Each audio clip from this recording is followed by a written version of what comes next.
Hi, my name is Koku with blackfilm.com, and I'm here with Academy Award winner Forest Whitaker, who stars as Bumpy Johnson in the hit EPIX series, soon to be MGM Plus, but the hit EPIX series Godfather of Harlem. Thank you so much, Mr. Whitaker, for joining me.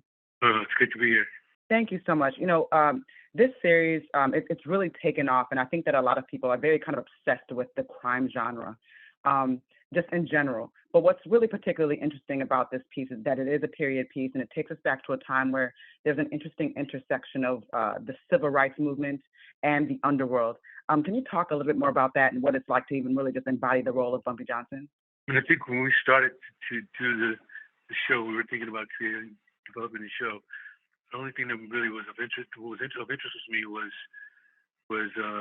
being able to marry like these things of the criminal underworld he was in, but with the social movement that was going on and the politics of the day. And so that really was sort of the foundation for the show.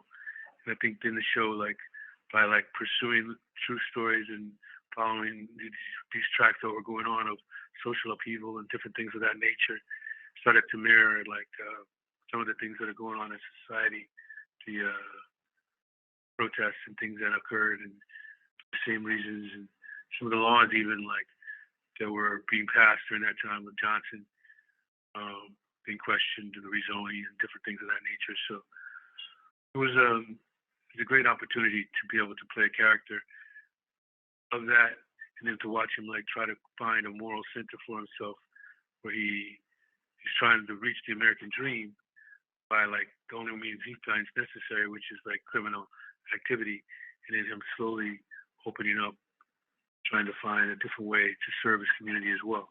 Mm-hmm.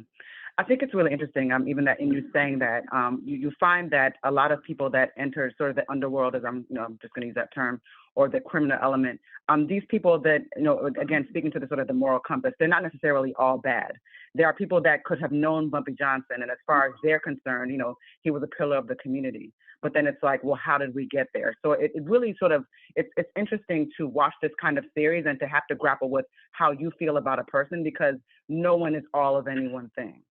Yeah, and I think, the fact that he would help people go to college and help the community, and acted sometimes in this loan sharking it, but it was there wasn't banks, many banks, people of color to be able to get loans to be able to move forward. So it's a question that the show poses, and I think it's part of what with Chris and Paul that we're working on, which was sort of the education of Bumpy Johnson, which was how he grows and learns from what he's doing based on the criminal life he's chosen because of the options that are given to him.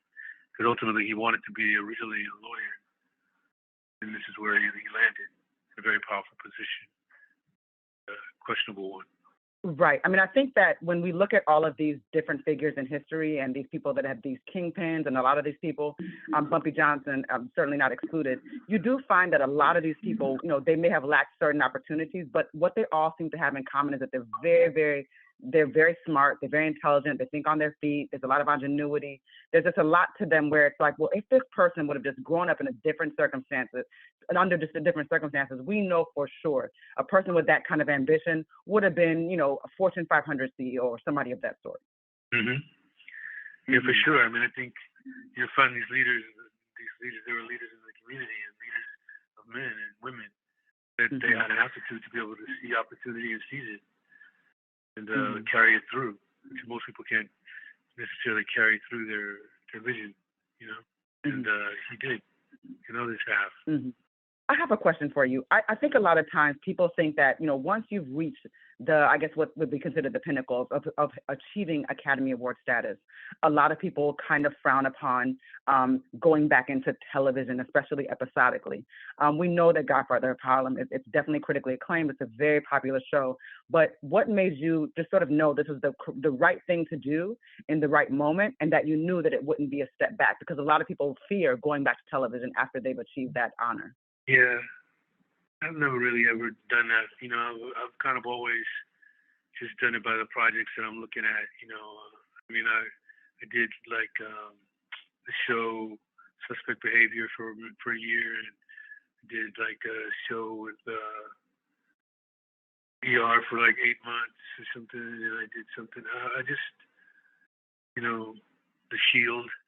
I just kind of go by what I think and what I feel and what the character's going to play, and I do that. And I've also done that by like the choices of the films I do. I don't really necessarily need a movie to be a blockbuster commercial hit. I may just want to work with this director, or I may just want to work with these lines. I mean, as an artist, that's kind of more the way I pursue it, is like what I'm growing, how if I can continue to grow with what I'm doing, then I'll take a choice to do it sometimes.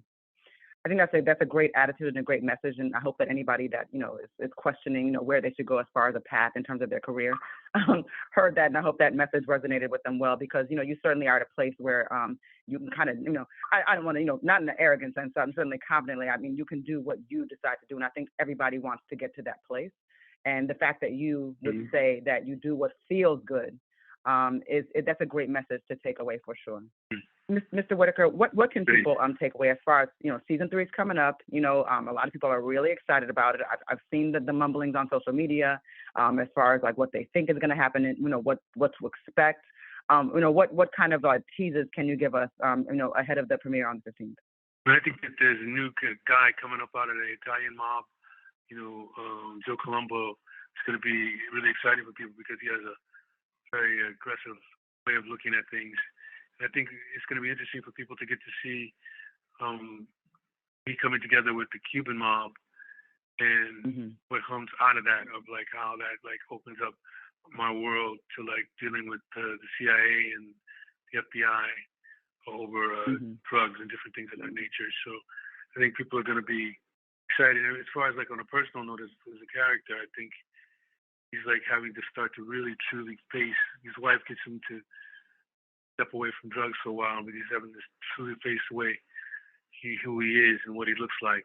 I mean, even to the point where she gets a painting made of him that kind of depicts the way others see him, not the way he sees himself. So I think it's going to be interesting, a really exciting season. Actually, it's going to be a little more action than normal, and it's going to have like some real deep emotional roots. And I have one final question for you.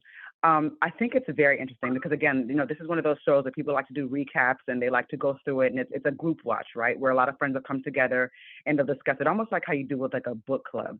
But how do you feel about knowing that a lot of these former crime bosses, they're also recapping the episodes the same way those of us civilians are sitting in our living rooms and have never seen this kind of world at all, right?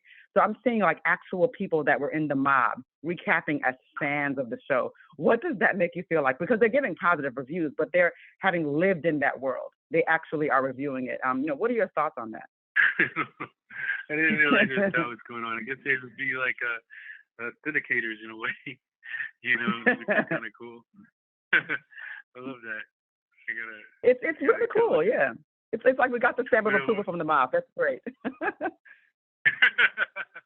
Yeah, that's funny. That's great.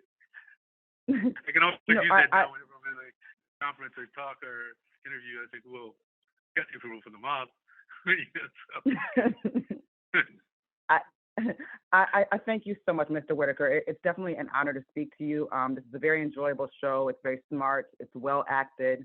And I'm so glad that, that you took it on the role of Bumpy Johnson. I mean, you see Bumpy Johnson, and we're really living in the moment. You've done such an excellent job with this. And, to wrap, once again, my name is Koku with blackfilm.com.